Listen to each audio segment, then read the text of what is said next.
I don't think I don't have to handle that because it's not really my forte. Oh, I don't. Look, I feel like it's not my forte either, but here I am. But like you go into this, it's just, and I'll just keep loading, and they're just never ending. And they only last in this inbox for 3 weeks, and then they get deleted automatically.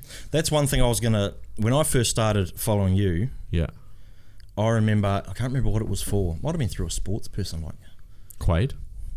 I don't think it was. Might have been Bo. Could have been Bo, yeah. Now, I've been racking my brain to find out who it was, and now you've just Could be Bo, yeah. Yeah, it'll be Bo. So I follow him, and then I think you had like 10,000 followers or something. Something like that, yeah. It was something silly. Who knows, yeah. And then I did listen to a podcast. Yep. And you were talking about branding and that, and wanting to make it all larger, and you're like, oh, I think I might. I'm not sure what I'll do. Yeah. And then for whatever reason, you didn't go off the radar, but you know. Yeah. I'm not that on top of it. Life happened, right? Yeah, literally. And then I look back maybe a few weeks ago, once I spoke to you about doing this. Yep. You're like 130,000. And I said, what happened? Oh, look, I'm lucky that I'm surrounded by a lot of people with a lot of followers. That helps a lot. Yeah. So I'm, constantly in that sphere, which sort of kept growing it and growing it. And then I was involved with a, like a competition company. We did some work for them, and then we were included in one of those competitions. They put my name into one of those follow these account type situations. So it blew up from there. But to be honest with you, there's a lot of garbage in there. There's a lot of people that, if there was an option to fuck them off, I would. But, it's just one of those things, right? Like You got to just do a monthly cull. Well, I wish you could, but you can't. The only way to get rid of people who follow you would be to block them. I don't have that sort of time on my hands. And then you have to go into their profile, figure out what it is do they bring anything to the table? They bring nothing to the table. No. Let me tell you, there's a long list of people bringing nothing to the table in that And then list. do you get any awful comment? Like, do you get bad? Because you're very. I resist the word controversial. Controversial. Yeah, look, I mean, I don't think you are controversial. No, I don't either. But that's my opinion, isn't it? Look, I think that I guess the premise behind what I do is just it's my opinions, and so there they are. If you don't like them, I think this day and age it's quite a funny scenario. You choose to be offended, right? Like someone says something, it's your decision if you want to be offended by that. But even worse, so you've chosen to be on my page. It's free will. Leave. Not a problem. You know what I mean? That's a little bit like listening to this. If you don't like it, just go. Don't download. Yeah, you know what I mean? And so now if someone's got something to say that they think is... Now, obviously, I cover a broad range of stuff. Depends on the day, depends on what I'm doing. Yep. So, of course, sometimes there'll be some things you disagree with, some things you agree with, whatever. That's fine. So, I don't mind if you love your staff, but that you're a fuckwit, that's wrong. Yeah. Cool. You know what I mean? Like, not a problem. They'll stay too, they don't get blocked, they stay. Oh, I don't block anyone really. Okay. Like the only times I'll ever block anyone, there was a while back, in terms of negative comments, I get very few. Every now and again I get someone I think who just purely wants to see me arc up. Yeah. I think it's intentional. I don't know if they even mean what they're saying. There's only ever been once where it got really out of hand, and I did a rant at some stage about, and I'm the farthest from a car aficionado, right? I don't, I'm not down at the nearest Ultra Tune changing my muffler or whatever. But I can't stand when you... Just by that comment, you can tell, right? You just quantified it for me. There you go. I can't stand when someone is getting around and the sound of the car is like, it's the loudest thing you've ever heard in your entire life. The value of the muffler exceeds that of the entire vehicle. They then installed a sound system that then also exceeds the cost of the entire vehicle. I don't get what's going on there. I think the term for that is hood rich. Okay, right. I call them fuckwits. Well, that's what I call... Okay, yeah. So it's different. We can go with that, So I said as such in a rant that I didn't understand it. Now, again, I don't know a lot about cars. My understanding is if you amend the muffler, the car can make more noise. Is that... Well, you're probably talking to the wrong person again. I'm not up with the lingo either. I don't know it either, but if you want it to make more noise... I would say so, yeah. Because my understanding, again, just from as a logical person, is that the name muffler comes from it muffling the sound, and as a result, you could amend that to allow more sound. So I made that comment, and so I said, I don't understand why you want your car to be getting so much attention when there's nothing good to look at. When a Lambo drives past, I see why they've done that. Yes. Because they want everyone to stare because of the money they've spent, and likely if you're driving a Lambo, you're probably a tosser anyway. So... I can see that. Percentage, Yeah, so I understand it. But then why are you driving your 85 Falcon that you've lowered and then you do... I don't get it. Yeah. So I said that, and someone who follows me runs like a car page. Yeah. Anyway, he's followed me forever. Nicest guy. He then reposted on his page and says, love everything he does, but he's out of line here. Anyway, the comments started coming in, and let me tell you, death threats are plenty. Really? Oh, it was thick and fast. It was, and very graphic death threats. They were going to skin me alive. It was all very specific. Oh, really? So descriptive, yeah. Very descriptive. That's the ones you got to be concerned about because they've given it thought. Yeah. They haven't just gone, I don't even want to repeat what they'd say. Yeah. But they've actually given time. They've sat down and gone, now how would I do this? Yeah. I would, yeah. But, and for me, it didn't bother me. Everyone else around me was like, oh, can you believe it? And I was like, I put that out there. Yeah. It's going to come back at me at some stage. It doesn't bother me. The guy who runs the page and messages me and says it's getting a bit out of hand. Do you want me to pull it? And I responded and said the same as I just said to you then. Yeah. I've put it out there in a public forum. That's You've made your bed. Exactly, 100%. So too bad. And also, I'm not waking up at night like, what's that noise? It's the car people outside. Anyway, it then got worse again. Someone then tracked down my phone number. Oh, yeah. And my phone was ringing non-stop with people, and you'd answer it and they'd be like, go die, you fuckwit, or whatever. So I on the phone. Yeah. Again, doesn't bother me except for the fact that it's my business phone, so I have other work to do. So other than it disrupting work, didn't bother me, but it really, that was as bad as it's ever gotten. That, and then second to that was when I went after cyclists. They're a mean bunch of fuckers. Yeah, okay. What'd you say to them? I just said that they're some of the most annoying people in the country, and that you fall on either one side. Either you are a cyclist or you hate them. I think there's two groups. Yeah. Wow, and, that's okay. I think that's where it is. Yeah. And they're just, we spent a lot of money, right? What I would imagine is hundreds of millions of dollars painting bike lanes. Yes. Yep. But they don't want to go behind each other. No. They want to have a chat. So they'll go beside each other in groups of 3s and 4s. Yes. Which falls outside the multi-$100 million painting that we put forward. Yep.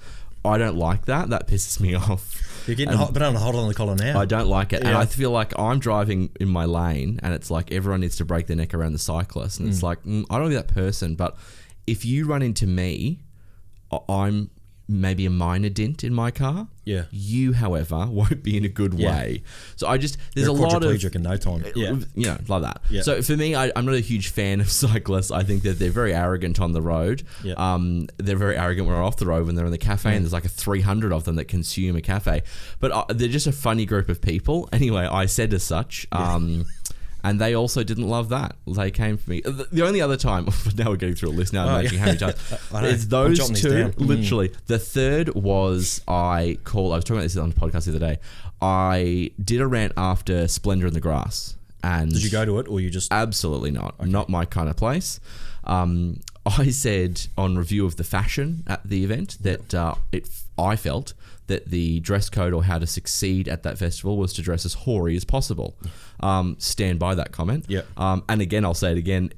If you're a girl or a guy, you still dressed hoary. It's not a female thing. It's like a vanilla Coachella, isn't it? It was... or Diet Coachella. Yeah, so it was... Coachella Light. I said, that's the dress code. The hoarier you dress, the better off you are. The less you wear and the more jewels that are covering parts of your body, the more advanced of a Coachella goer or Splendor in the Grass goer that you are. Yeah.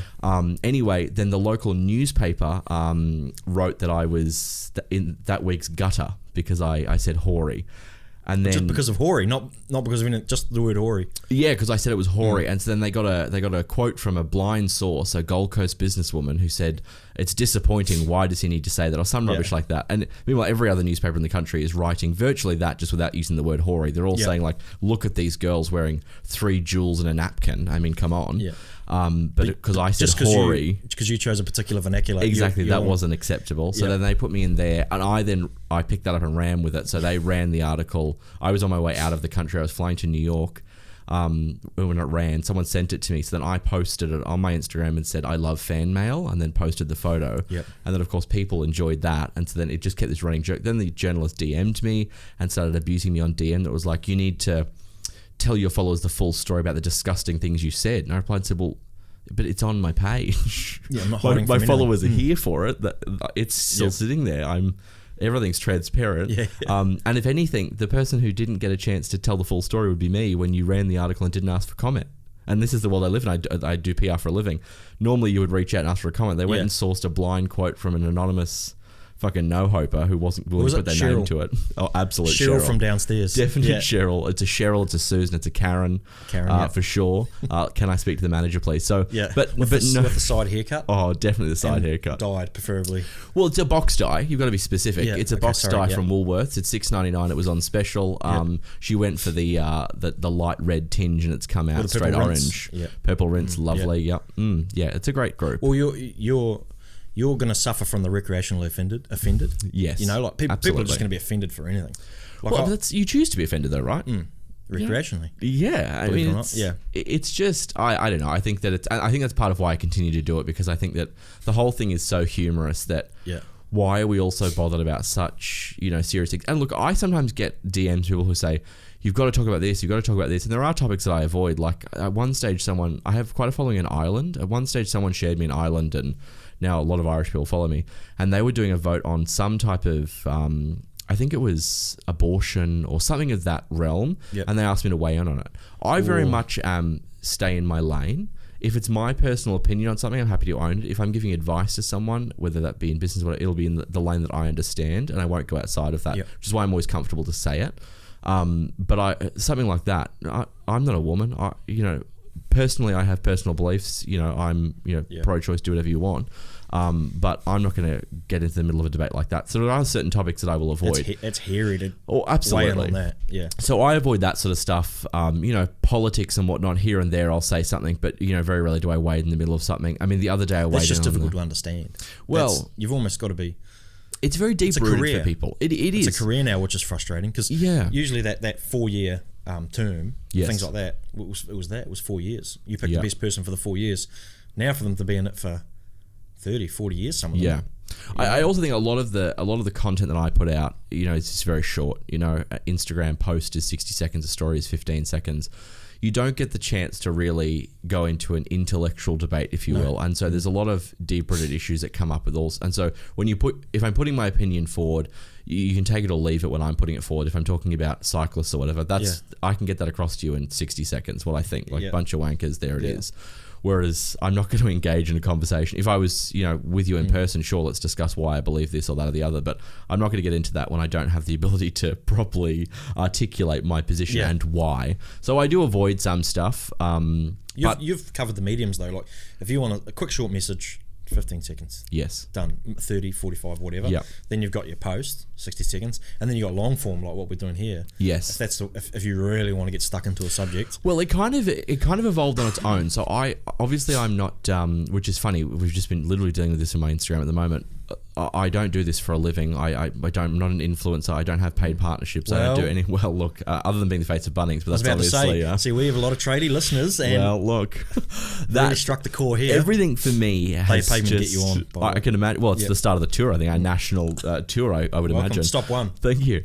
Everything that I do in this space, because it isn't what I do for a living, has all come from by accident, if you will. It's a lot of people think, and I still get DMs to this day, people who say to me, "You're putting it on a bit thick, don't you think?" And I always respond to the same thing. It's there's no act. It's all 100% realistically me. If you know me, you would say this is it. You know me.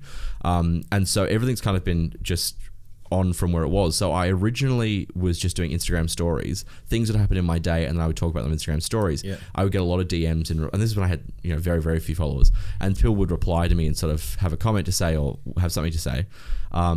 And they'd say, "Oh, you've got to share this so I can tag my friend."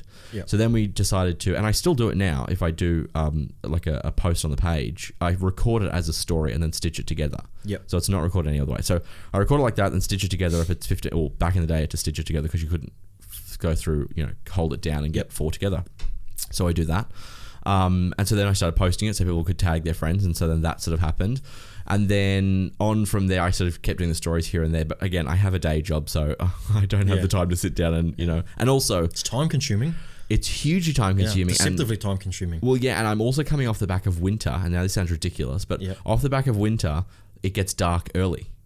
So I don't leave the office until 5 or 6. Oh, okay, my so earliest. where are you going with this? By the time I know, I hibernate in winter. No, by the time I get to back home, it's dark. It's shit to record, so I just you give up on it. Whereas as it comes into summer and it's light later, that's when you got more chance of getting it, because I'll go home and I'll be on the balcony at 7:30, 8 o'clock at night, and then I can do it then.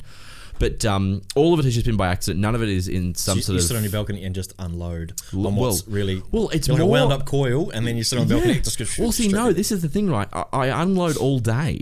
I'm uncoiling all day, and then I'll look back and go, I'll pick that today, if that makes sense. Yeah. You know what I mean? Like, I've already discussed it. I'll rediscuss it again. And that's the thing. It's not... A lot of people say, like, oh, you've got to do another one this week.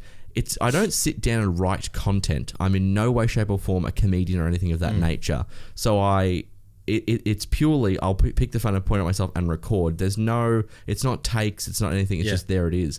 So it's not a matter of sitting down and going, I need content for this afternoon. Yeah. It's just what happened in the day. And we've tried it before, right? Like all the staff in my office put forward things that annoyed them. But it just went nowhere because it's either it annoys me and it works or it doesn't. Yeah. And that's kind of the end of it. So that's probably why it's got such a following, because it's organic too. I would presume organic. So. Very much. But it's also what still shocks me. Does that work? It does work. Authenticity is 100% what works. I think that the Instagram algorithm also manipulates timestamps. If you're uploading old content, it knows. I mean, we know it knows. Yeah. They won't admit that the timestamp makes a difference, but I truly believe that it does. If the content if an Instagram story is uploaded on the spot, like in the moment, I think that it is preferred by the algorithm as opposed to stuff that is posted from weeks and weeks and weeks prior or edited heavily, et cetera, because it's not the purpose of the platform, supposedly. So I do think that does work. But I also just think and it still shocks me to this day. People will still message me and say, oh, you say what I think. And I don't personally think I say anything that outrageous. I feel like it's fairly general. Some of it is... maybe further than some people would go. Yeah. But I don't know that the topics themselves are that... Oh, no, the topics are what normal people are thinking. You drive to work, you someone in front of you doesn't indicate and you want to burn their house down. I mean, that's just life. Would you consider yourself... Are you a relaxed person by nature, or are you highly strung by nature? Highly strung might be the wrong term. You know what I'm trying to say? Yeah. Like, are you quite like a pent-up person where you'll just be cruising through I know people that will just cruise through the day and then they'll just fucking flip and lose the plot? Or are you someone that just, something annoys you, you unload, onto the next thing. Something annoys you, you unload. No, very much onto the next thing. But I will say certain There's no chance you snapping because you've just bent it all up. Well, no, definitely. I won't snap over stuff like that. I'll only ever snap if it's like work stuff and it's stupid stuff like that. Yeah.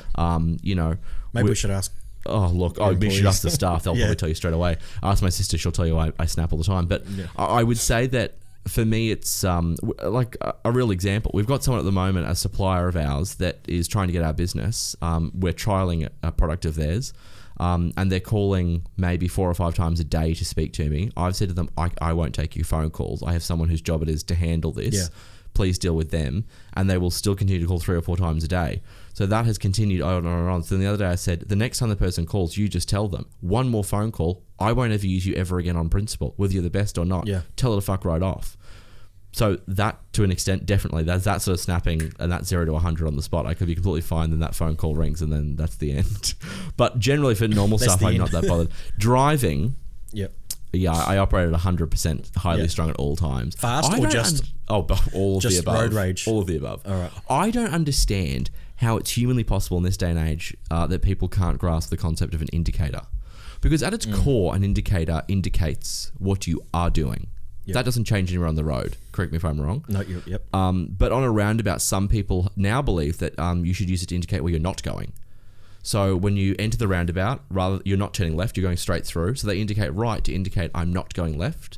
Then they turn that off, then they indicate left to exit the roundabout. But you're going straight. You don't indicate. You enter the roundabout, that was the rule, and indicate off. You may have been following me. You never indicate where you're not going. You indicate where you are going. So if you're driving onto a roundabout and you're going straight through, you do not indicate until you leave the roundabout. Well, legally speaking, you indicate as you're leaving. Okay. I thought... Oh, here we go. I don't do this. I found you. I found the one fucking person doing it. Let me tell you. Just in theory, like I just want to play devil's advocate just to make it a good conversation. Okay. I don't do this. But I thought what a mate told me that... A friend of a friend asking for a friend how you actually do this. Right. Because you've got to... Because if you don't indicate at all... Yes. Then... There's the person who may think you're going left or right. They don't know either way. Why would they? Because you'd indicate left if you were going left. Yeah, but if you didn't indicate, you're not allowing exactly. So then they know that you're going straight because you didn't indicate left. See, this is what I was afraid of. What are you afraid of? I told someone. I said I'm not going to get in an argument with this bloke. He's going to beat me. It's not. Do you know what I mean? I've got a theory, but I can't think of the theory. But if You'll let me know. I'll tell you later. I'm done. No, but I thought there was like, if you're turning, so if you indicate you're going right, you're just letting the people know you're not going left. And then you indicate to leave. But do you see that how ludicrous that statement was? But do you know you're not actually meant to? Yeah, I do. Now that I'm thinking, I'm indicating right to let everyone know that I'm not going left. No, you're not. You're indicating that you're going right. They get to make from that what they wish. Are you talking about going from following the person or watching the person into the roundabout? Doesn't matter what you're doing. The indicator is there to tell everyone around you. See, I'm originally from New Zealand. That's the way over there. Let's just go with it. That's how you do it over there. So don't go there. Over there, it's just Cowboysville, and you just decide your own rules on the road. There's when I get the screen, I'm excited to receive I'm going to send it to you because there's a method to my madness, and I know there's. There's a method to my madness, and it's what we do is we use the indicator to indicate where we're going and where we're not going. And I found that it's worked. As a general rule, I do that. Yes, and for me, it's worked every time. I'd like to be in the right lane, I indicate the right. I'd like to be in the left lane, I indicate left. Let's agree to disagree. I'll agree with that. She can't stand when I say that. She goes, no, we're not agreeing to disagree because you're... Yeah. Well, yeah, I mean, I'm agreeing that I'll stick with the law and then you can agree to drive like God knows how. Yeah, okay. I'll agree that there is, in some parallel universe, there is a reason for what I'm trying to say. I promise you. I can't wait for the screenshot. It's going to come. I can't trust you because it's incorrect. It'll happen. I'll find it. People are listening now and they're like going through to try and find, is there something on here where... No sleep tonight for me. I've got to be up all night scouring all the road rules of... It's because every now and again, Department of whoever, Main Roads or whatever, they release those like, they've obviously spent their annual budget on a GIF and it's like of a car moving onto a thing. Which way should you indicate? And you read through the comments, that just drives me insane. Yeah. How, there's some moments where there's complicated things in the road. A roundabout is not a complicated place to be. It's rather simple. Yeah, it was when you add the double lanes, that's when it becomes the issue. Why? Just because people can't hit. I don't know. People or you? So you're into me. Apparently me. I don't know. Okay, well, we'll move on. I can draw you a diagram. If I had a pen, I would, but I don't. I feel like I failed this one. I don't know. I can't. If you're listening to this and you're driving, please use the indicator to indicate where you will be going. Or just experiment. See what happens. Don't drive in front of me or behind me then if you're going to experiment. If there's a black car with a kind of white top in front of you, all sorts of trouble. Oh, so true. No, I don't. Who knows? But I can see where your rage comes because I certainly have rage. I have the rage when it comes to going slow. Like I don't. There is nothing worse than when you're going on the motorway and you're slowing, but you know full well there's a crash on the other side. Yep. And it's just the people stopping to have a look. That's all it is. So why should we? South stuffed up. Mm-hmm. Why does the North have to suffer? Like if South stuff up, let's just. My problem is just why does traffic exist on the highway at its core? Like if you really unpack that, you're on a highway where everyone is traveling 110 kilometers. Some of us even 120. But some people are traveling 110. Some are traveling fucking 70 because they're idiots. But you're on the highway. There's no traffic lights. Yep. There's no obstructions. How does traffic occur? If four cars, but how? On and off ramps. Exactly. So it's people braking. Yes. So traffic at its core is just fuckwits. The end. It's not. So if there's traffic when you're like, getting around the suburbs, it's different. There's traffic lights. It causes build up. There's roundabouts, etc. On a highway, it's purely user error. The end. Yes. Yeah. I agree. And doesn't that send you over? When I'm trying to get anywhere and everyone's like, fix the M1 to Brisbane. How about you fix yourself, fuckhead? You're the reason. Why do you think there's congestion? Because you're hitting the brakes. And you see it, don't you? When you're driving and then all of a sudden the guy in front of you brakes, then you brakes, and obviously the guy behind you brakes, and then you keep driving, nothing happened. So what did you brake for? It must be the on-ramp people because they're coming on with not enough speed, so therefore the person in their lane has to slow down to let them in. But you've identified. It's just another fuckwit entering. Do you know what I mean? And that I don't understand. But especially when people merge. You must fly around the coast. Any time. I'm snappy. I was on time today, so you can only imagine the speed I was moving. But that's what I don't understand. If you're entering an on-ramp and you're entering the highway, the motorway, I should say, and that's 110, what part of 70 kilometres is a good idea there? Let's go 70 to join my friends at 110. Well, that's just bad magic. That's bad science. It's just bad. Everything's bad about that. tagging the Ministry of Transport or anything in any of your... Look, you know, I was at a lunch the other day with the member for Moncrief, and we were discussing... I don't know where Moncrief is. Where's Moncrief? Look, it's a federal jurisdiction, so it includes Surfers Paradise and... was it here? Is it local? Oh, yeah, it's local. Sydney. No. Yeah. When you get to federal jurisdictions, they've got different names, you know what I mean? So unlike the councillors, it's like division this means that. They're Moncrief, McPherson, etc. And I was with her and we were having this discussion about it, and the highway came up, and that's when I said at that point, well, you can invest all the money you want, but unless you start investing in the education system, I'd stop, because unfortunately you fail them then, and then they fail us later on the highway. So either get automatic cars or stop investing in the highway, because it doesn't matter. Yeah. It's like when a crash occurs, it's the same thing.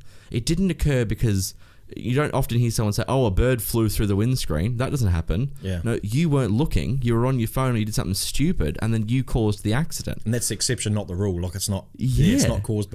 But then... Yeah. There's no end to it. Any which way you look at traffic in a motorway scenario, it's user error every time. Now that I think about it. Yeah. And when you're driving... You've probably got a very valid point. That's what makes me even madder when you're on it, and then you start going 70 and you think, this is caused by someone in here. One of you idiots has done this. So you're driving past looking and going... Oh, I get all sorts of looks around thinking... Like, I mean, I've committed to the fact on the motorway now, I don't take any meetings that would put me on the highway at the wrong times. Yep. So you're never getting me in Brisbane early morning. You're never getting me that meeting that takes me late in the afternoon, because I just can't handle it. But when you sit there and you truly understand that this has been caused by numerous idiots, you think to yourself, how? And you know what? And here's where a lot of my content joins together. There's a damn good chance one of them has a fucking muffler that makes a lot of noise for no good reason. Like, it connects the dots, you know? Yeah. And then we bring it right back. It all comes back. Yeah. Like, you drive down Hedges Avenue, you tell me if you're driving there without almost killing a cyclist. Every time. And they've got one of those cyclist racks on the back, more than likely. With a lady in the front seat. Yep, 100%. With a side part and a bad dye job. And a bad dye job, box dye. Good on her. Good on you, Cheryl. Have a lovely day. You fucked it for everybody. Yeah, you fucked it for everyone else. Now I can't take meetings. 30 kilometres an hour? Have you been there lately? You've got to go 30. Yeah. My car's like, what do you mean 30? What are we getting down here? My confusion is trying to make it there. The amount of loops I have to do back around the block to try. Oh, I fucked up that end. Then I've got to go back and then come. It's honestly. But 30. I go into my garage at 30. Like, I don't even... Where's 30? I don't get that. Do you reckon it's the fact that it's the... Millionaire's Row or whatever. And they've obviously got some pulls somewhere. They've got some pulls somewhere, so they're like, we want it to be down to 30. Because they don't want people flying down the road, so they've got pulls somewhere, because most of... Like, the mayor... You know, they all live there. Oh, does the mayor live there? No, he doesn't now. I think he is probably there, but I think he lives in Ashmore, maybe. I don't know, he keeps moving. It's hard when you're at the top, isn't it? It's tough at the top. I mean? Tough at the top. Crowded at the bottom, though. Oh, very crowded, let me tell you. And I'll tell you where it's very crowded. The M1. That's the other place. M1. Do you see? It's just... Yeah. This is the problem. You can't talk about one without talking about all of them. And I've just let you go, and I refuse to argue, because I've obviously lost that battle a long time ago. I don't know about it. Well, look, the indicators are a whole different scenario, but you know. Wait, honestly. I'm so excited to receive this. I've just lost all, like, no work tonight. Yeah, that's it. No quoting, no invoicing. I know. Yeah. I'm going to be scouring. I'll find a Scandinavian road code. You'll have people messaging now the show and being like, but what about this? Or what about this? I hope so. Just forward them on. But all I need is a promise from you. Right. If you're screenshot it from somebody else, yes, you'll do the decent sense, share it with me. Absolutely. Will you say, were you I was wrong? No, I can tell you I'm not. I can tell you that I have a law degree. So I had that from earlier life. Because of road rules. So law degree, do they go over the road rules and law degrees? Yes. Misdemeanors.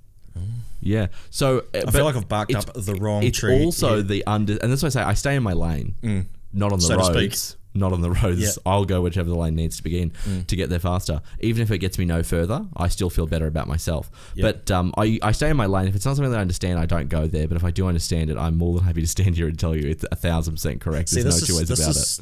Information I would have liked before we started here. We can blame my sister for that. I mean, I can't help you. She'll be receiving a strongly worded letter after this. A letter to the manager. A letter to the manager. Thanks, Cheryl. Pass it along. Signed, Cheryl Scott. They will be. Oh, we love that. Yeah, no, it's a tough one. But look, the road. Yeah, we could talk about the road forever. It's actually my most requested content through all of my channels is the road. Every day I get photos of people on the road while they're driving, which I think is risky business. But that's my most number one. Parking lots, everything like that. You think, because you travel a fair bit, don't you, for a lot, work? So that would be another pet peeve as well. Yeah, travel's a tough one. I do think that airports attract a very specific type of person. I think that maybe normal and regular people get to the airport and then all things sort of, all common sense and decency disappears, which I find interesting. But it's also... It's hard in that environment because maybe they haven't traveled a lot, and I try and say that to myself to try and make it better when they get to security, and then it's like... To try and ease the tension? Yeah. You have to remove, water and, laptops and iPads and et cetera, and you can't go through the, the metal detector with large metal pieces on you, et cetera. Believe it and or not. so, shocking. Yeah. And so that, I think if you watch my face when I go through security, that would be entertainment itself, because I just look at people and think, how are you this dumb? And they approach it and you see them and you're like, do you not think that belt you're wearing or this is not going to set that off? And then they go through and it sets it off, and then that's this big shock. And it's because you don't exactly blend in. No. Like, you're quite tall. I don't blend in at all. So the face shooks, everyone's picking them up. I'm usually on the phone, so I'm usually loud and I'm on the phone. And then I just look over and it's just, come on. Yeah. And then I always think when they ask you, you've got to remove your umbrellas. And I think, who travels with an umbrella? And then you see that person pull an umbrella out and you think, what are you, an umbrella? Do you really need to bring an umbrella with you? Can you not get one on the other end? Is that necessary? They're pulling it out. I can't. People who wear like shoes, especially in the US, because you've got to take your shoes off, and they have 5,000 laces and buckles and all sorts on their shoes. You couldn't put the slip-ons on today? Yeah, that would be the first thing I'll be thinking. I'm not unlacing these things at the... I only ever wear laceless shoes when I go to airports because I'm ready for that discussion. What's worse though is when you go through a security line and they say, and I fly all the time, and they say to you, you've got to remove the... So I don't know if you know this, but all the different metal detectors have different settings, obviously. Yes. So depending on which city you're in, like I can fly through several during one day, different things will cause different reactions. So if I walk through the Gold Coast, just the other day, I did Melbourne for one meeting and I flew home. Yeah. I went through the Gold Coast, didn't get through the metal detector, which is very rare because I know what normally I can wear, just because that day they'd turned up the sensitivity. Through Melbourne, not a problem, straight through and back, not stopped. I wonder what their reasoning is for the sensitivity. Is it a threat thing? I wonder if they've had a... I have no idea. Look, the Gold Coast, I doesn't ever feel like there's a threat going at the Gold Coast. They're all pretty chill over there, to be honest. They're all pretty cash, unless... And I'm always trying to... I'm going to say this now, and I'm going to be held up for the rest of my life, but whatever. Here we go. Yep. Every time, I always try and avoid the bomb check people. Now, it's not because I've got a bomb. Yeah. It's not because I've got anything. But I know I don't have one. I'd rather you spend the time on someone who's a bit more nefarious than I am. Quite frankly, I don't have the time to be packing bombs. So anyway, I always... And this is the trick. I mean, hopefully you've got no one nefarious listening to this podcast, but I sort of stuff around a bit with my bag, waiting for them to pick somebody else. Yep. Then I seal the bag and then I walk through so I don't get stopped. So you're prime suspect number one. I'd make you wait. Well, if I spotted you... Well, they don't though, because I've always, is it this? You're a good actor. Great actor. I do it all the time. So I do that often, but every now and again the timing doesn't work, and there's a limit. I can't stand there and stuff around for 2 or 3 minutes. Then it does look dodgy. So eventually you have to just give in, and then you go over, and your arms out, your feet up, open the bag, do whatever you need. I just walk up and like, there it is, and they're just very upset with me sometimes. You'd probably be surprised how many business-looking people, when I say business, collar shirt, you probably do you carry a briefcase? Sometimes. There we go, business people. Yep. Wouldn't they? Business people are quite renowned for the booger sugar. What's that mean? Cocaine. Oh. They are. Isn't that what gets you through? Look, I've never done a drug in my life. I'll tell you that much. I'm not saying you, but I'm saying... No, isn't that like the businesswoman's drug? I mean, maybe. So therefore, that you might be prime suspect number one. So you do look... By default, you're nefarious. I mean, maybe. Look, I mean, who knows? I mean, you carry one Louis Vuitton bag and it's like, well, you've got money, you're probably a dealer. I mean, especially flying out the Gold Coast, you know what I mean? You've got a logo on anything. It's like, well, you're I always gone. seem to get the bomb guy. But I said to my wife once we were going through the airport, I said, watch this, I bet you I can get myself checked. Yep. And the guy looked up at me and I looked at him and quickly looked away. Oh, straight away. Bang. Yeah. He got me. And then another time I was carrying her handbag and it went off. Oh. And then I tried... this doesn't sound very good, but I tried. I was like, "What's hers?" Like I was trying to give it back to my dob her, and I said, "Well, you can go down because I got a flight to catch." I tell you what, on your own, sister. I flew many years ago in the US, and I was with my entire family, and I have like an overnight bag that I usually travel if I'm international, on the plane with. Anyway, I was staying, my family and whatnot, we were in sort of interconnecting rooms and whatnot, so we're packing up and all sorts of happening. I didn't realise, but unbeknownst to me, my mum had put food in my bag and zipped it back up. Anyway, so we get to the airport. And the line was outrageous at security, and they only had one lane open, and there was all sorts of, whatever those their jobs are called. I don't know. People who work at the airport. Customs officials? Well, it's not customs, is it? Because it's security. Anyway, security personnel, whatever. Airport they're staff. all sort of, they're all just standing around. So I sort of said to the guy, like, honestly, the line is, you've got a sign here that says minimum of 45 minutes from this point. Why aren't you opening more lanes? This just seems like your job. Logical. So then he was... It's like an airport motorway. Well, yeah, you're exactly right. So he ignored me for a bit. Eventually, tempers rose. I said to him again, like, this is it, mate. This is the job. I don't want to be your supervisor, but if we got your job description out, I'm betting this is in it. Yeah. Anyway, so he said, fine, come with me. In Right the Mood, I was in Right the Mood. So he takes me and a group of other people over, and as he's walking, he says, have you got anything in your bag that you need to declare? And I said, no, I've got nothing, just a laptop. And then he said, that's fine, you don't need to take it out. Wonderful, even better. Express service, if you will. So I put the bag on and gets to the other side, and then it goes off.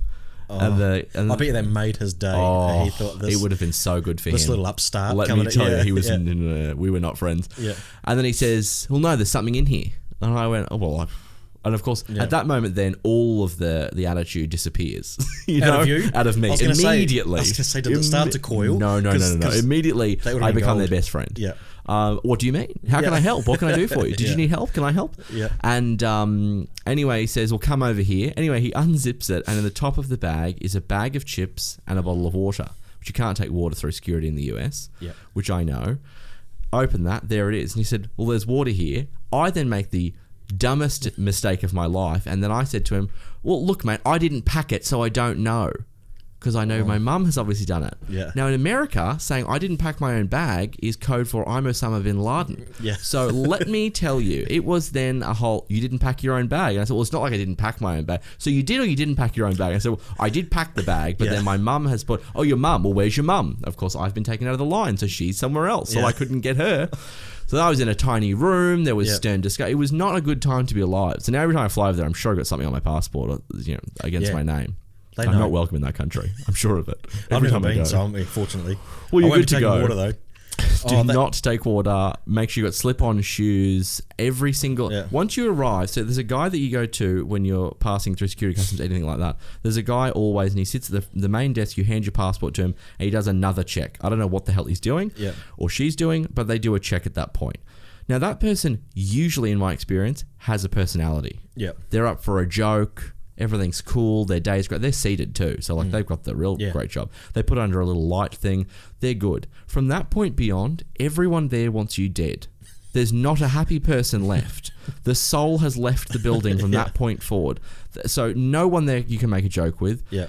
They all yell. It's all very angry. It's all. It's a very stern situation. Hostile environment. Very hostile. Whereas at an airport, I'm usually the nicest person in an airport because it's one of those scenarios where someone with an entry-level role has more power than most people will ever have. Yeah.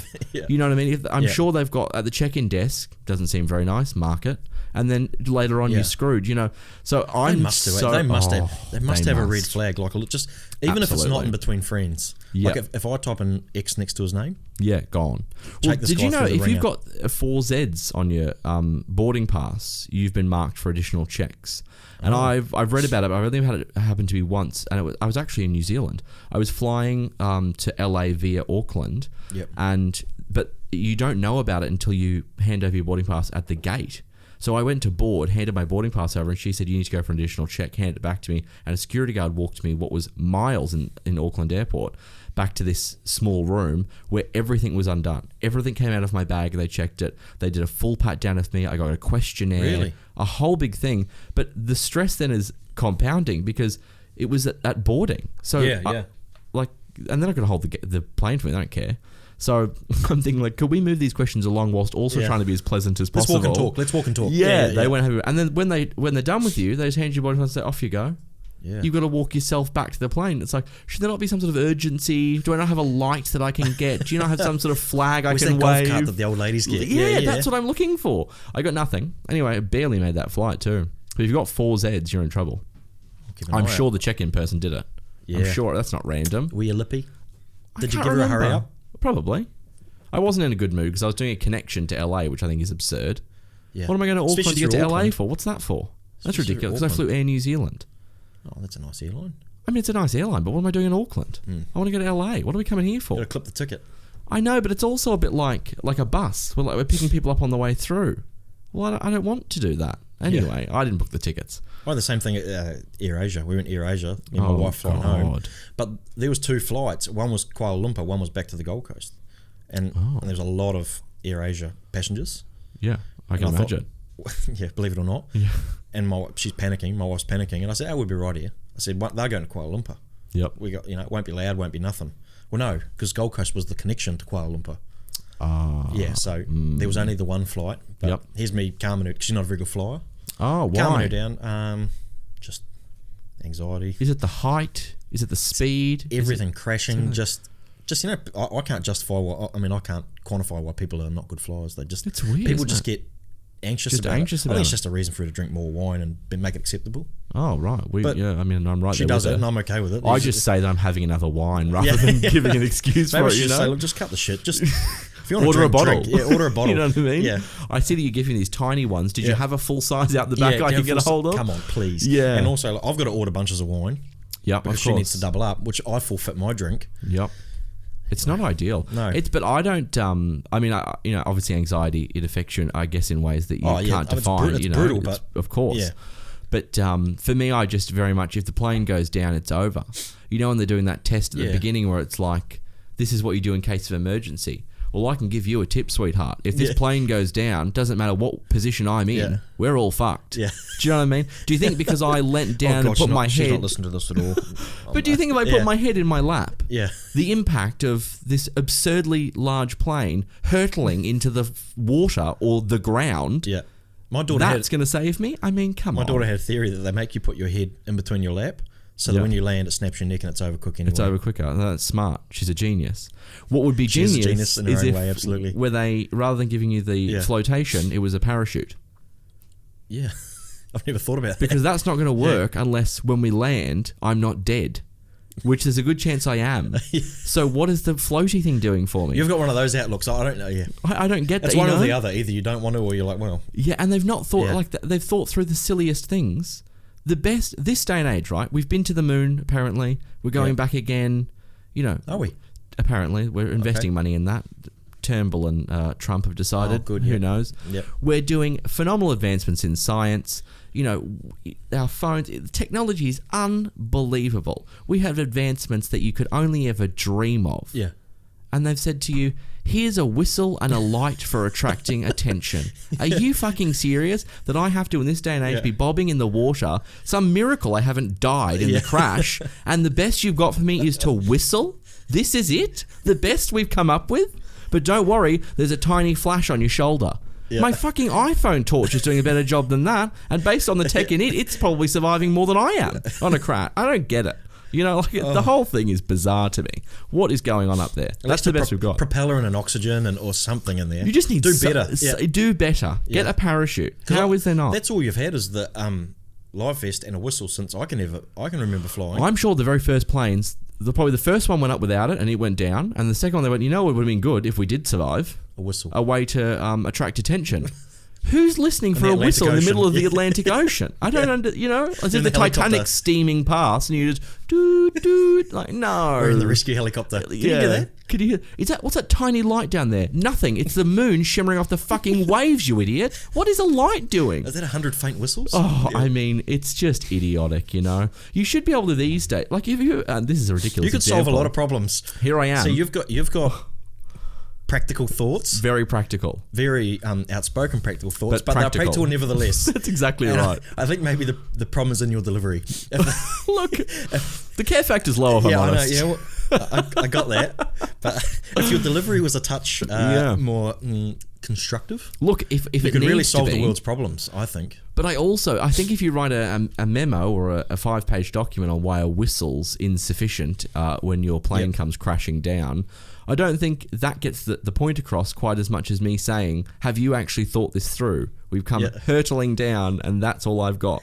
Can you imagine that though, in the ocean, you're like, oh, thank God the whistle's still there. The whistle's here. Yeah. Know when you go to a restaurant now, I don't know if you've been, they've got those tiny discs and you put them in water and they become a hand towel. No, I haven't. You haven't seen that? No. They look like a hand towel. Yes, they look like like a towelette, like a moist one. Yeah. They look like a tablet, and with water they turn into a thing. Why can't you do that? It turns into a boat, like a rubber ducky. Yeah. Think harder. Do you know what I mean? Like, we spent millions. You've discovered a new business? Oh, look. Where's my diary? Millions and millions of dollars we put into scientists. And what they came up with was the seedless watermelon, right? Millions of dollars, and scientists came out of that. Now, if those guys aren't being forced to look into cancer, they should fucking well be on making a boat out of a tiny little disc with a bit of water.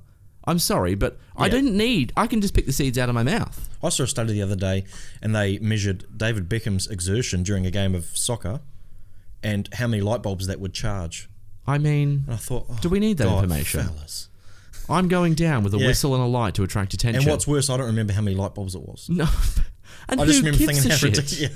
If we're at a stage in life where it's like we've run out of power, David Beckham, could you mind coming in here and kicking a ball for us? I mean, that's. I think we're just investing our time in the wrong places. But I think you can put it abruptly. I didn't sit there and go, I've always wondered how many light bulbs he'd generate per. Yeah. Did you then think to yourself, if he's powering 7, I could probably power 1.5? Do you know? Then you're thinking around your own house, what could I power? Yeah. We could cut the power bill here by something. If I could figure out some sort of way of generating this energy when I walk up and down the stairs. Well, you just got to tell your kids. It'd be a really fun game. Run around the house. Yeah. Cut mum and dad's power bill. Go. Light. Yeah. I mean, not ideal. It's brutal. It's not ideal. But that's why I think the delivery needs to be there, because I think it makes. I mean, you've seen this environmentalist girl, Greta, whatever her name is. That's not going to land well, but I don't know her name. Greta something. Did you see her? She stood up at the big thing, and she, the whole big thing. I saw it. Yeah, carry on. Sorry. She didn't submit a 5-page report, did she? She stood up there and she gave that whole like, "How dare you?" And then people need cared solutions, Greta. You've just given me a whole bunch of problems here, girl. Yeah, well, solutions. Great. I mean, they got the funding secured for next year's event, didn't they? I saw a meme too with it was some kids in Africa and walking with stuff over that, and then it's like, tell me how your childhood's been stolen. Oh, look. And you think, God, you're doing it tough, Greta. You're She came over on a boat that was 0 emissions. I mean, what do they row it? I don't know. It's some billionaire who's probably made his money in oil, built it, and so now her childhood's being stolen, being on billionaires' yachts, apparently, going to talk to the UN. I mean, look, who knows? I certainly wouldn't have booked it myself, but it got the point. As far as motivation went, I wasn't pumped. I didn't listen to the whole thing. Did you? No, God, no. I only saw this clip on social media. Yeah, that's the day we live in now, isn't it? Do you listen to any of that sort of stuff? Because you're very successful in the avenue you're in. Thank you. Welcome. Can you explain what avenue you're in? Like, I know what avenue you're in, but I'm in many avenues. But you're like seem to be like a. We don't know. I can't even define it. A Swiss Army knife. You've got a bit of everything. We love that. Look, I originally started a digital agency, which eventually merged into a PR agency. Now we're back in digital. In-house, we have PR teams, digital teams, content teams, and we do events as well. Off the back of that, because we tell our clients what to do, basically how to market, how to this, how to that. To prove that it wasn't all bullshit, I started a cosmetic brand, and we used those tactics on the cosmetic brand that we owned ourselves. That's now sold in 100 countries, so that's doing well. Then is that purely what it was for? Just to say, hey, I'm just walking the walk. I'm that arrogant. Okay. I wouldn't call that arrogant. That's just... Well, so many people you give them advice and then it doesn't work. It. And then and they sort of turn around and go, well, it was a multitude of things. No, it wasn't. I told you to do this and you didn't do it. Fuckwit. That's what happened. Is that quite common? Very common. So if they engage you, they don't necessarily do what you say. 90% of the time. Is that right? Well, a lot of people, depends on who you're working with, but you're never the only voice in the room. If you're talking a big company that you represent, there's a multitude of people. There's tiers of managers within the company, other agencies. You put ideas together, and the original idea may be changed, edited, whatever, et cetera, which makes it harder to deliver. So we started that business, which sort of gave us the ability to, and not only prove it, but also test and measure. I mean, we launched it in the earliest days of influencer marketing, and so it was good to be able to get an idea of, is this actual bullshit? Does it actually work? Et cetera.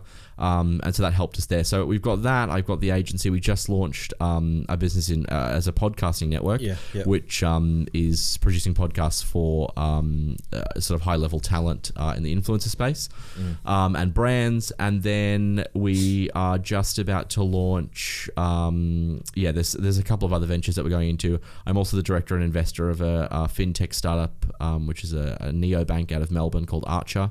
So there's a few things. I mean, and a few different places, but it's all the same. Do you know what I mean? Use that in your bio. Swiss Army, I'll take it. Thank you. Swiss Army knife. Quote Jono. Yeah. All yours. Do you know what I mean? It's to me. I'm just like, I mean, you can tell, but I'm just a very real person. I hate that phrase too, but there's not what you see nothing, is what you get. Yeah, nothing of what we're doing is this unbelievable science. I'm not out there creating the seedless watermelon. You know, I'm not going to fix the light and the whistle problem. Yeah. There are smarter people out there to deal with that. It's all marketing and it's all perception and it's all PR in what I do. And it just, so that it sort of comes across all those elements. You know, we have phenomenal people who run Archer, for example, the fintech. I don't know everything about banks, but how to position it, how to market it, I do know. So it's just, that's the reason we're in so many different things, because they all kind of so do you together. sort of, you have all your, whatever you call it, businesses or... Yes. You're the umbrella, tree branches off what it is you do. Sure, and you sort of just sprinkle your time where it needs to in each and every aspect Look, of it. I'm a bit of a nightmare. I'm a bit of a control freak, which again probably is clear. I am very much involved in everything day to day. And look, for me, I mean, you know, we're turning this into a business podcast now, but for me, the most important thing you'll ever do in your own life or in business life, there's nothing more important than having a personal network, knowing as many people as you can and getting to know them, creating a relationship. Who knows where down the line that, you know, comes in handy. Yep. And so, you know, those relationships that I built over the years is what's allowed the other businesses to be successful. So even as we're just starting the podcasting network, which is as startup as startups get, it's, you know, a week old or 2 weeks old or something. You know, the talent we're getting in are based on relationships I built via the other business. And, you know, so it's grown from there. So it's, I can't really, I'm nowhere near the point where I could come to work one day a week. Check in on things. I am still, and a lot of people. Are you familiar with Gary Vaynerchuk? Yes. Yeah, I mean everyone is, and you know, so we've done some stuff with Gary before. I know Gary, and you know, I've said this to his face. I don't think that there's a lot of smoke and mirrors where Gary's confirmed, in my opinion. Concerned, not confirmed. Concerned purely because he doesn't. His job is to run the business and be the face of the business. Right? He takes meetings, do this, that, and the other. He doesn't do the work. If that makes sense. He publicly says he doesn't own a computer, just a mobile phone. Whereas I am doing both. You're both the face and running the show, but I also tangibly do work for my clients. So whether that be, you know, overlooking Facebook ads that launch, or whether that be writing copy, or whether that be writing a report, I physically do work as well. Yeah. Which is, I'm nowhere near being able to remove myself from that. Is that forecasted for you? When I can. Yeah. No, because I'm a nightmare. Okay. It's never good enough. It wouldn't be good enough, is it? Well, it's not that it's not good enough. I think it's just you've just got to know your limitations, you know what I mean, to a certain extent. And I just know for me, there's a lot of stuff that I can hand off. There's a lot of stuff that I can't. There's a lot of stuff that in order to meet the standard, and it's not a standard that's this global standard, like here's perfect and only I can achieve perfect. Yep. It's the business is built around me. So the standards that we keep are my standards. Yep. So regardless of how good someone is when they produce something, it's still not going to be exactly what I want because the standard we're meeting is my standard. Do you know what I mean? Yeah, it's nothing about whether someone's good enough or not. It's purely you're now trying to direct your attention to create work that meets a standard I created because I am the standard, you know? Whether my standard is the right standard or not, for our clients it is. So it's very hard to remove yourself. But I also enjoy it. So it's... the way I look from the outside looking in on businesses, sometimes you see that business person who is working in the business in order so the business doesn't require them. Yes. You know, so basically, you know, work your way out of it. So it's like people, you know, envision holidaying and the business still runs itself and it doesn't need you around. You might need to make a phone call a day, whatever. Yeah. And then you get businesses like yours where you are very much still want to be part of it. You very much want to run everything. Yes. You want to be part of it day to day. And that's like a fork. See, these businesses where people want to be out of it, they're almost preparing themselves for sale. But where is this business where people aren't in it? I don't know if you trade businesses like that because that's where I'm from. I have a plumbing business. Sure, okay, yes. I have a plumbing business. Yep. And that's a lot of guys just sort of walk in, walk out, waltz in, waltz out. Yes. Well, be like restaurants, cafes, things like that where people just invest in it, get the right manager in place. Yes. And then call in and probably have breakfast and have a coffee and make sure everything's fine and take off for the day. Yeah. There are businesses out there. There are probably some. Not your avenue. I think there's a very fine line though with a lot of those businesses. I know a lot of restaurant owners and whatnot who the more you take your eyes off the prize, the more it goes downhill. Oh, big time. You'll see some of the biggest names in restaurants that there are, the second they sell, their revenue halves. And this business sells because the heart of it's left, which is the founder or the owner or whatever. And for me, I think this culture that we're in now, in particular, is this whole like laptop lifestyle, 7-figure marketer. I used to own a 7-figure business, but I've left that now so that I can help you. Fucking bullshit you did. Yeah. You know, why can't you name the business that you used to run that was 7-figure? I saw one that they 9 figures. Yeah. 9 figures. What's that? That's... what is that? 6 is a billion, so it's 10. No, it's not a billion. It would be 100 million plus. Oh wow! I mean, no. What'd you leave You're that a for? liar. Yeah. You know what I mean? And they'll never tell you the name of the business. Yeah, yeah. And I hate that. Well, there's only so many businesses that are that large, so exactly right. You would know of them. But even if it's 10 million, it could be anything. Just what's the name? Yeah. You know what I mean? It's the same as a pyramid scheme, a multi-level marketing. Yeah. They're all the same. They don't want to tell you the whole story. They want to tell you part of the story so you buy into the rubbish, which is what feeds the whole monster. Yeah. But this idea that you can, and that's why I think people, when they think about businesses that you can work in and leave, it's a very specific type of business where that is possible. Yep. Very, very specific. Otherwise, as soon as, let's say, a global financial crisis occurs, whatever everyone's saying, those people who've walked away from the businesses and there's people running it and whatever, when that all melts, those people are just going to leave. Yeah. They don't care. No. Yeah. So to an extent, I don't think there's ever a way to completely walk away. The biggest names in the world, Virgin with Richard Branson, all these people, they're still working in their businesses. They have phenomenal people running them. Doesn't mean they're not working in them. So I don't know. I think it's very rare you find one that you can truly not be involved in. And now I think there's such a fine line because everyone's talking about this laptop garbage. Yeah. That it just isn't real drop shipping business. I just don't think it's real. It's and almost like the ship sailed a little bit. It probably 100%. Was real before it was known about. I don't know if it was. There's very few people out there who, Ty Lopez and, these people, ultimately, there's a reason they're not out there doing what they told you they could tell you how to do. There's a reason they're now charging you to teach you. Yeah. Because there's more money in that.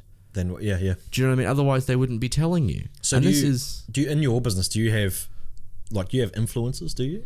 We use influencers to promote the cosmetic line, definitely, So you use that. Are you representing people like that? We only represent, management's a horrible business. I do represent a football player and I represent one influencer, but that's it. I only work with two.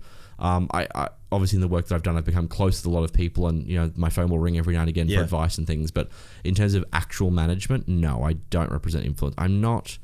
It's not for me. So it's more companies. Definitely, all brands, because you can make a different impact too, and also, you've seen with so many different, sports people and influencers, you make one wrong move or you make one wrong statement, your whole brand's ruined, and I can't vet everything they say, so it's tying yourself to them can be nauseating, and also they can be relevant one day and they can not be relevant the other. It's also management's a very difficult game because you've got to have trust with the influencer that reaches such an unbelievable level, so that because you're making their life choices for them in a lot of circumstances, entering agreements, advising them what to do and when not to do it. Sometimes, and we work with Emily Skye, who's one of the biggest names in fitness in the world.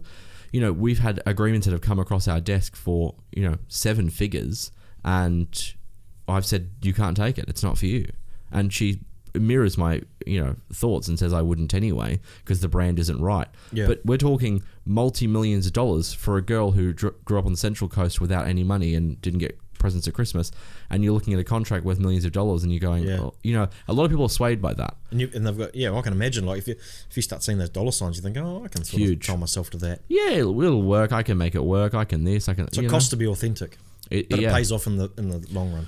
Well, it should pay off in the long run if you've got the right people around you. But of course, there's still the chance that you don't. There's a lot of bad management out of there. There's a lot. The landscape is changing now with the way the Instagram algorithm is and how growth is occurring, etc.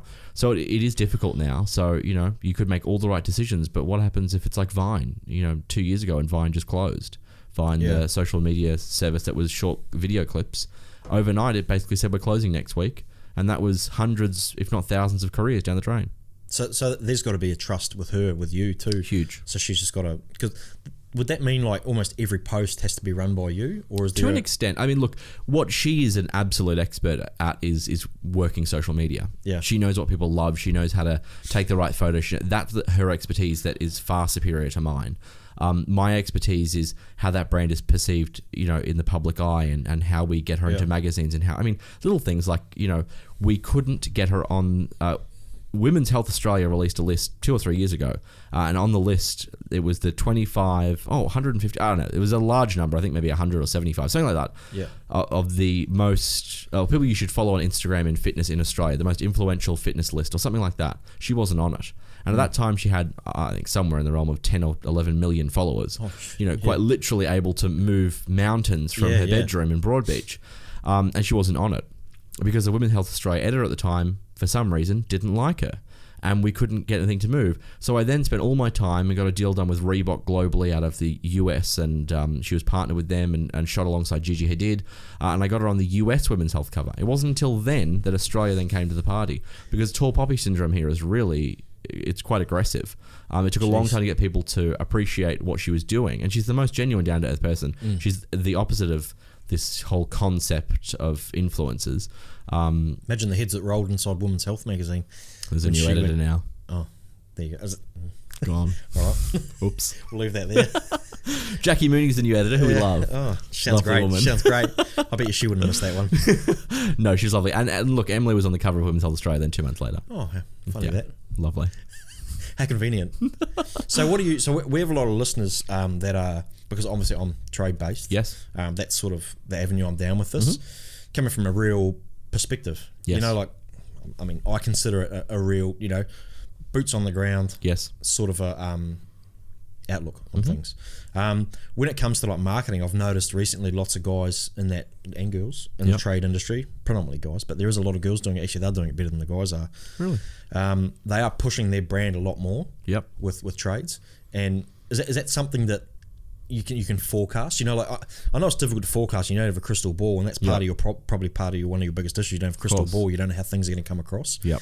But that whole industry, like I'm not too sure what brand you represent. Yep. But is that an avenue, like the trade avenue, that is something that could move forward in the future when it comes to deals and things like that? Like I know you're ambassador, you know, your thing with Bunnings. They're a very big brand. Yes. But you know, like trades are such a big thing, and companies are so. I'm talking like the big companies. Yep. Surely there's something along that avenue where people can get involved and people can. Do you mean like as an influencer in that industry? No, not necessarily influencer, but someone that has a PR or has a public profile of sorts. Yeah. Yeah. I mean, at its core, an influencer is what it is. I mean, the word has been bastardized now because I don't you think of like that everyone word hates makes me uncomfortable. It makes a lot of people uncomfortable, and that's because you think of a girl wearing a napkin dress and her tits and ass, and you know, here it is. But at its core, it's tradies aren't going to be drinking skinny tea. You know, like they're not going to definitely not. But at the end of the day, what you're asking is, can X person influence Y person? I mean, that's what an influencer is. Yeah. And you know, what at its core, and this is Instagram purely amplified it. At its core, you know, what you're doing is the same thing that you would do tonight. You go home and you say, I drank this drink today. You know, Coke brought out Coke, fucking pineapple or whatever, you know, every other day. I drank this, it was pretty good. Now, the people you said that to are highly likely to go and buy that now because they heard it directly from someone that they trust. Yeah. Instagram just allowed you to amplify that in terms of now, instead of it being the 3 people who you know closest, you now know 10 people on there. Now you know 50 people, and now you know 100 people. It grew and grew and grew. So the concept of an influencer has just been ruined because of the modern Instagram girl. Yeah.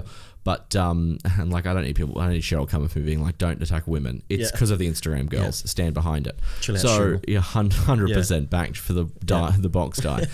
So I do really believe that it doesn't sort of matter. So in every industry, there's the ability for someone to be an influencer for sure. But I think there's a lot of industries that are jaded against it, and I think now the market is very jaded towards huge followings. Yeah. If you don't have 500,000 followers, why do we want to talk to you? Whereas that's kind of counterproductive, because I think these days when you see numbers, for some reason people don't quantify how big that is. You know, you look at a stadium, Skilled Stadium, for example, I think it's 25,000 people at seats. But if you had an influencer of 25,000 followers, it's like, oh, they're quite small. Are they micro? Are they? Yeah. And you think, have you seen that stadium full? Not for a while because the Titans are struggling. But you know what I mean? Sometime, yeah. Oops. Yeah. But you know, if you quantify the actual volume of people, if you've got a genuine, not control, that's the wrong word, but if you've got a genuine influence over those people, you can move mountains with 25,000 followers. Oh yeah, that's mountains. massive. Yeah. And so, I think it's still there's a lot of industries, and you know, this industry you're talking about, trade in particular. I don't think it's the most advanced marketing people involved. I think a lot of it is still old world, and so a lot of those buys are still, which is, to a certain extent, keeps the economy going, because you know your bigger brands are endorsing football teams and paying those big fees. When is that really effective anymore? I'm not really sure. Or maybe it is, but not at the price they're paying. Yeah. But you know, there's all these different sort of elements taken into account. But I don't think that a lot of those industries are really understanding the influencer game. I don't think that they're able to truly.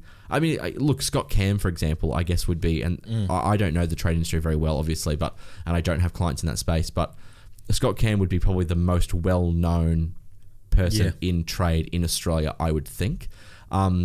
but no one else has really done it. I mean, Jamie Jury for a while there was trying to. It was more on the flowers side, horticultural. Who knows what? I don't know what he does. Well, now I think he's in trouble a bit, but I think that it comes down to there's a place in every market for people to be. But the Bunnings joke, for example, is something that's gotten out of hand, obviously now.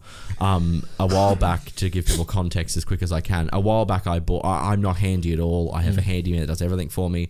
A while back I bought. I decked a new room out of my house as like a temporary wardrobe kind of situation, and I went to Howard Storage World and I went to buy racks there, and they were like $90. And I was like, I'm not paying $90 for these. They're flimsy as fuck. I'm not doing it. So then I was with someone. They said, you should go to Bunnings. They sell them for super cheap. So then I went to Bunnings and they were $9.99. And I was like, this is a winner.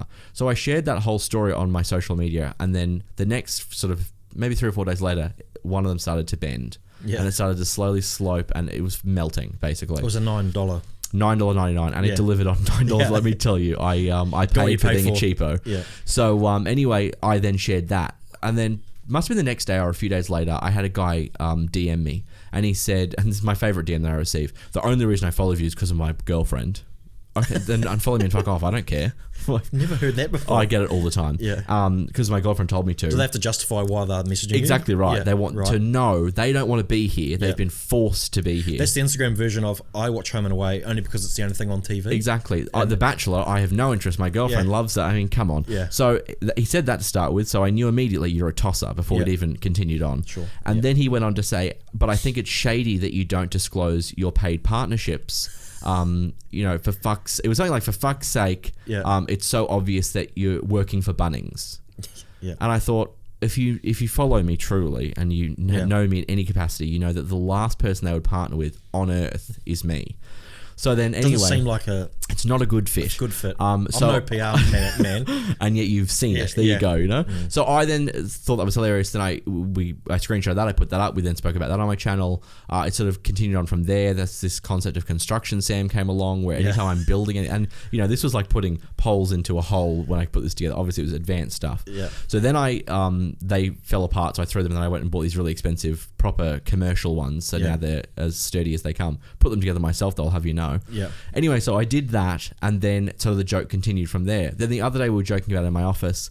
My assistant Maddie then went and sourced all this unofficial merchandise. We bought a Bunnings sticker. We put it on an Officeworks hard hat. She sourced a shirt from this website online. All fake stuff, but looked great. Yeah. And a high-vis thing. And I took this photo out the front of the Bunnings to announce my ambassadorship, just taking the joke too far. Yeah. Now, at that point, obviously, people then got behind it a lot. They loved it.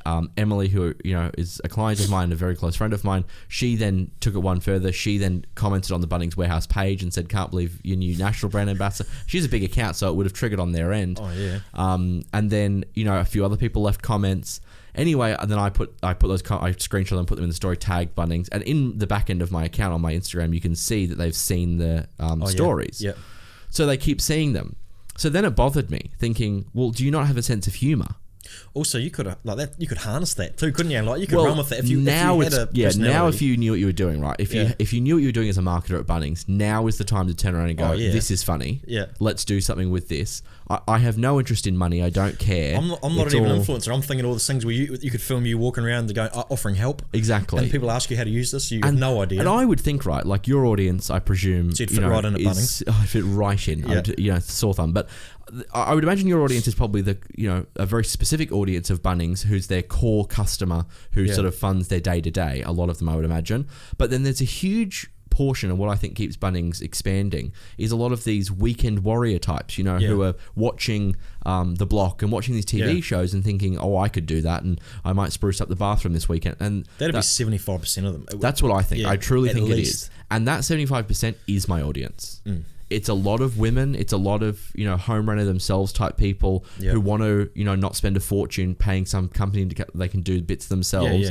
That is my audience. And so I think that, 100%. That's what it is, And I think that's where the joke could be. And so now as a marketer, I'm offended that they can't identify, like they're so fucking stupid. They can't identify a good opportunity. Do better. So now I'm doubling down. In my podcast, I was like, we need to make it clear. So I am getting 30 or 40 a day people going to their page and commenting. They posted a picture of their new magazine, people commenting saying, well, Sam may be on the cover next month. Where's your national brand? Like, they're copping it from all fronts. And again, I'm screenshotting them, and they're seeing every single story and doing nothing.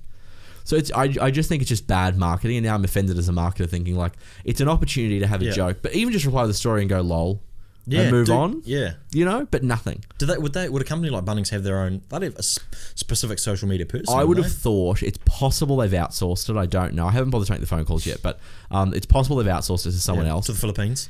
No, I think to an agency in Australia probably. But I would have thought if it was outsourced to an agency, they would have seen the funny in it. Yeah. So I'm now concerned that maybe it's someone in house with no sense of humour. I'm concerned Cheryl's running their account. I was about to say. I'm deeply concerned Cheryl's got control of it. I've got a deep suspicion that their names start with Cheryl, Karen, or what was the other one? Cheryl, Susan. Susan, yeah, absolutely. She's coming to work in her white Peugeot, and she's not happy about anything. Not happy about it at all. So accurate. So, you know, I think that now I'm just offended as a marketer. I think it's so silly. Like, we could have done something. We could have had a laugh about it. Could have all moved on. There's hope yet. Look, I really don't know that there is, because it's either they honestly don't know what to do, and they're all seeing them like, this guy's such a fucking idiot, he'll go away on his own, and I'm not. But one click of a button, and they've figured out that, this could be there's something really here. We could do something. 100%. But, you know, like I said, I'm offended as a marketer. So what's the next company?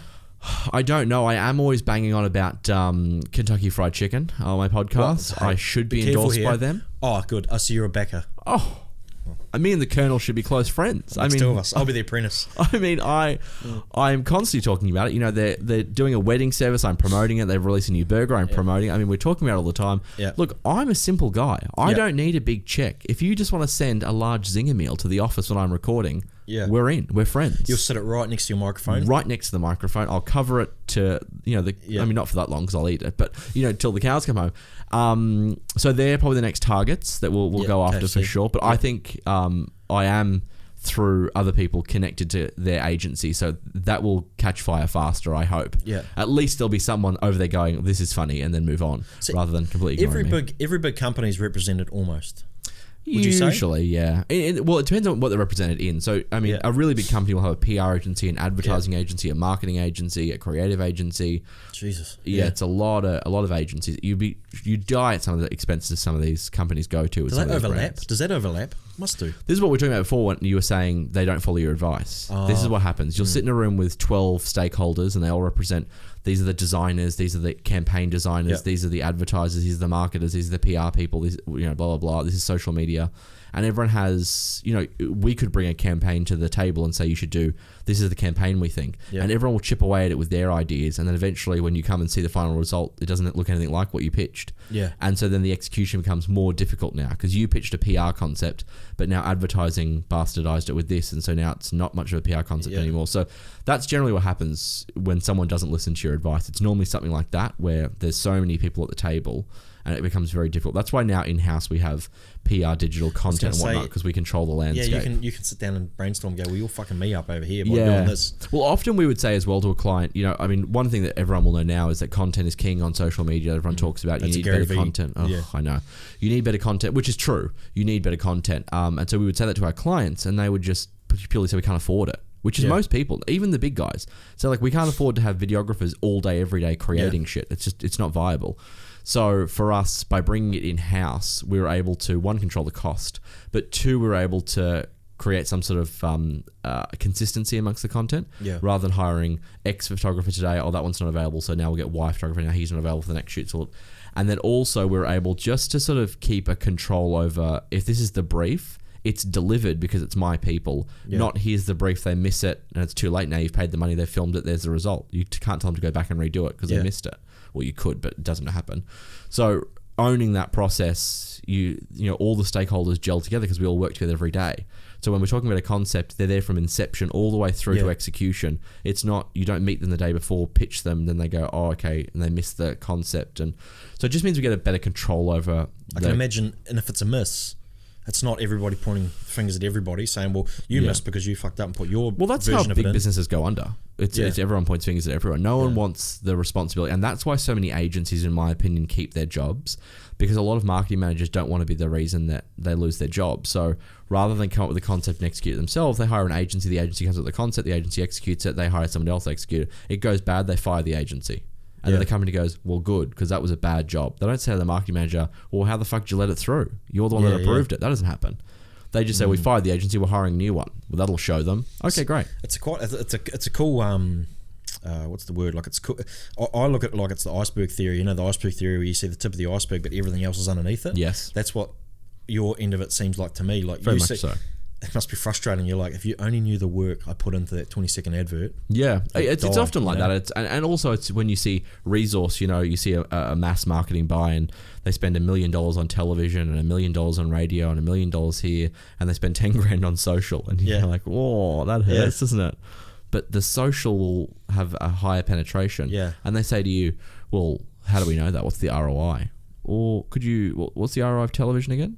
What did that drive for you? And there's no tangibility. But now there's cowboys even in that space, influencers who've bought their followers and things like that. You pay them, you get no result. And so then that muddies the water as well about influencer marketing. But it's the same thing. I mean, TV's, it's very hard to quantify. You're not going to, isn't it? It's impossible to quantify. And that's because there's two types of marketing. There's tactical and there's brand.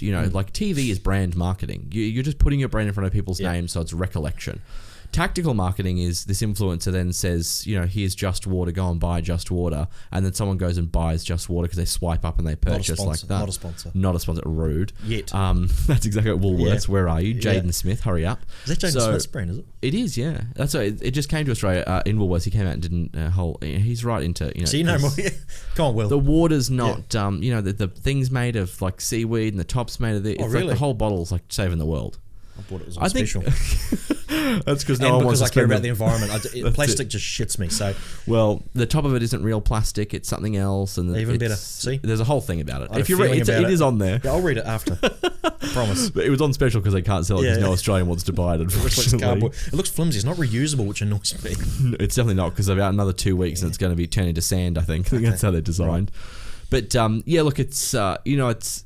The whole market is it's still on its head. People still don't know. We're spending on radios a waste of time. We're spending on TVs at a waste of time. We're spending, what are we actually doing?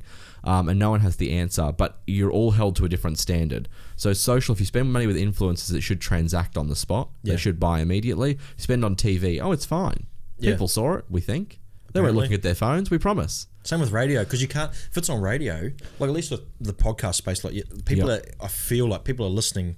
More intently. They're tuning in and they're listening intently. Yes. Because we're speaking. They feel like they're in the room. Yep. Like me and Jay spoke about that. Like it's so much different. You feel like you're part of the conversation. Yeah. And whereas also if it's radio, I could be thinking about whale watching. Well, it's funny actually. Radio is still one of the more potent mediums, I must admit. But you can't. But if you say, like, if my station's on, well, I don't even listen to radio that much. What's the radio station? 102.9 Hot Tomato. Yeah, that's my favourite. If that's on that one, I might not be listening. Like if an ad for of course. Your company comes on, I'm switching off. I'm thinking about something else. More because I'm just trying to get through the ads. But I do think there's more chance of you in that scenario consuming the advertising content without realizing that you are. Look at you go.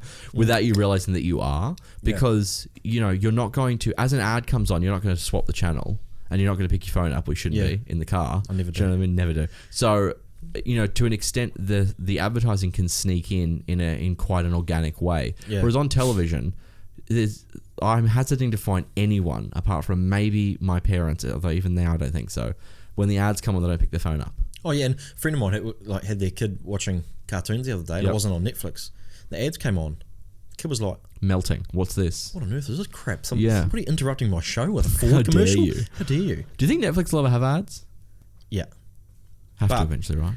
You'll pay more to not have but I think they'll... So say if Game of Thrones bring the 8th season... Oh no, they've quit having that. Say they decide I'm going to have the 8th season on. Yep. They might intertwine them in the Game of Thrones. Oh, so an integrated ad, we call Game that of Thrones in the industry. Is the wrong... Yeah. I think that's going to be popular on Netflix. Or even like you might have... Who's that I've only seen season 1. Who's the popular guy? Or Jason Momoa, how he was on. You might have him driving a car on the ad that leads up to it. So you're like, it's Game of Thrones. It's you encourage people to actually watch it. An integrated rather ad. Than because if you put Game of Thrones on and then you, I don't know, have an advert for McDonald's, you're just going to skip through that. Yeah. Or they'll do the sneaky thing where you can't Yeah, like on YouTube where you're forced to watch it. Watch the whole thing. They'll have to do that because there's no other way. Yeah. Well, I mean, like you know, but you Netflix is getting taken over because everybody, like Disney, streaming HBO, services, they're all like, oh, you did that, okay, that's fine. Well, we're going to do that now. Yeah. So they're going to have to because it's not going to fund itself. But I mean, Netflix does have a great original content library, which I think is going to help them, a lot of the way. But I do like the Avengers. Obviously, is a very large partner with Audi. That's why they all drive Audis. That's why Tony Stark drives an R8. That's why Audi pays a lot of money to be the official Avengers car, if you will. That's why it's always shown off and blah, blah, blah. So the industry calls that an integrated ad. And funnily enough, so when they read the advertising standards in Australia, for example, when if an influencer posts about a product, in Australia legally they don't have to do anything. The advertising standards say they should, but they can't be held to it unless it's misleading and deceptive. So they don't have to put a hashtag ad in Australia if they don't want to. It's not a law. It's just a recommendation, if you will. And in the US, it is a law. So if you can't, you have to say ad. If you don't say ad, it's illegal. You can be fined for it. It's a whole thing. So, but in the US, when they went through, and this shows you the power of special interest, when they went through and read their advertising standards, they decided that they didn't have to disclose it in Hollywood movies because they thought the audience understood that. So the fact that Audi is in the Avengers and they've paid a lot of money for them to showcase all sorts of features of the Audi, they don't have to disclose that that's an ad because that's implied for the end user. Where are they meant to disclose that in the credits? Well, no. I mean, this is the argument. This is why the whole thing got brushed over and no one wanted to touch it with a 10-foot pole, purely because it's quite bad. I mean, I would say there would be fewer people who would understand that when you're watching the Avengers that Audi's paid, because the integration's quite seamless, I think. That would, when you see an influencer post a product, everyone presumes every product's endorsed now. Yeah. No, even when it's not, they don't believe it. But Hollywood got a free pass. Movies are fine because audiences understand it, and it just shows you the power of special interest. That they don't have to disclose. I mean, it's the same as people like Dwayne Johnson and whatnot with their Under Armour partnerships and whatnot. He doesn't disclose that as an ad. Yeah. But then, shouldn't he? I think again, everyone assumes, don't they? But then that's not the law. But what happens? So he's American, and he's from the USA, so that's a law there. But what if he's here? Does it cross the actual laws. It doesn't cross borders. So there's no international. Well, there is. So there isn't really actual laws, but it's wherever it originates. The person that gets in trouble, generally speaking, is the person who booked the advertising. Oh, okay. So Under Armour gets in trouble, not Dwayne Johnson, if that makes sense. So this is where your law. Well, like background can help. Yeah, it can help. I just think it's funny. Rules when it comes to sponsorship. Road rules where it could stop. I should have just left uni that stage. That's the only part that I needed. The rest of it could go. But I just find it fascinating when you look at it and they're going after girls who are endorsing bikinis and whatnot, but then they're not going after Dwayne Johnson, who's endorsing Under Armour and not disclosing it as an ad. Now, I understand it's an ad. Though. It's hard to police. Is that when you post on Instagram and says, go and buy me new headphones? Where's the hashtag ad after it? Where's the using the Instagram sponsored tools where it says this is a paid partnership with? It's built into the platform and he doesn't use it. I find that really fascinating. He might know someone on Instagram and he's made. I bet he knows. It's the law. Okay. So I bet you need lots of people everywhere. That's why I bet you when Dwayne Johnson says, I'm not putting that up, they go, yes, Mr. Johnson. Yeah, I'm sure they do. Or I'm off Instagram. Okay, no. Yeah, just flag stay, it. It's fine. We'll put in the fine print but somewhere that's what except I mean. Dwayne Johnson. He wouldn't care though, would he? Like, why would he care if he's got to put hashtag? He's probably even doing it. Like, do whatever you want. Well, he is because he does do his own Instagram. But what does he care? So why wouldn't he be doing it? That's what I find really fascinating about the whole thing. I don't know what they're using to get around it. So Instagram as far as marketing for what you do is is it the be all end all? Is it the nothing's the be all or end all in my opinion. I mean, you look at Snapchat's growth figures in Australia. Look at its daily users. I haven't not today globally. It's big. A lot of people think Snapchat's over. TikTok's growing. Obviously, TikTok's a culmination between two platforms that got taken over by a Chinese entity. It was a different name, and they merged them and rebranded. But it has a lot of users. But I don't think when you're talking TikTok, it's quite difficult for someone to say use TikTok, for example, because how do you? If you're in a trade, for example, it's kind of hard to use TikTok. It's more of an entertainment platform. It's looks exhausting. It is a bit exhausting. Whereas Instagram, it's fine. Take a photo of this. Here it is. There it is. Yeah. So TikTok's harder, although it's very valuable if you can find a way to make it work for your niche. Snapchat, I think, is also not that difficult because it is what it is. You don't have to be filtered. It's pretty raw. But Snapchat, a lot of people have written Snapchat off because it was, had bad share price and everyone's leaving it. Instagram stories replaced it. But really, Snapchat's booming. It's doing very well. The numbers are incredible. The amount of people using it on a daily basis is incredible, globally. Well, because it's a little bit younger demographic. Definitely younger, but not as young as you'd think. TikTok's the youngest. Yeah, I've got TikTok on my phone. Oh, there you go. But it's for my 9-year-old daughter. I wouldn't even know how to use it. It's super handy having a daughter that young because you can see what they gravitate towards and you know. That's the best. Like, no matter how advanced you are as a marketer, that's the best test. Going to a public space and looking at what kids are doing. Seeing what trouble for that, though. Be real careful. You do get in trouble for that, but look, you know, what can I say? Dedicated to the cause. Try and reword that wherever possible. Yeah, that's like if it's a marketing strategy, here's my marketing. Don't say that ever again. Like I said, I'm unfiltered. There it is. I know. Well, man, I really appreciate you coming in. Anytime. What a fun time. We'll have you back. Maybe. When your sponsorship takes off for Bunning, that's pending. That's exactly right. Yeah. But I appreciate you coming in. And Thank you. Given me huge insight into the way things work and, you know, like... Indicating on roundabouts. That huge insight. If I'm not smart on road rules, I'm relentless. So I'll win that somehow. I can't wait. I'm waiting for the message, the screenshot. Yeah. Look what happens in New Zealand. Wherever. It'll be a country I don't know where, but I'll find it. In Iraq, you can do whatever you want. That's because you're a man. Right, we're done. Thanks, mate. Appreciate Thank you very it. much. Awesome.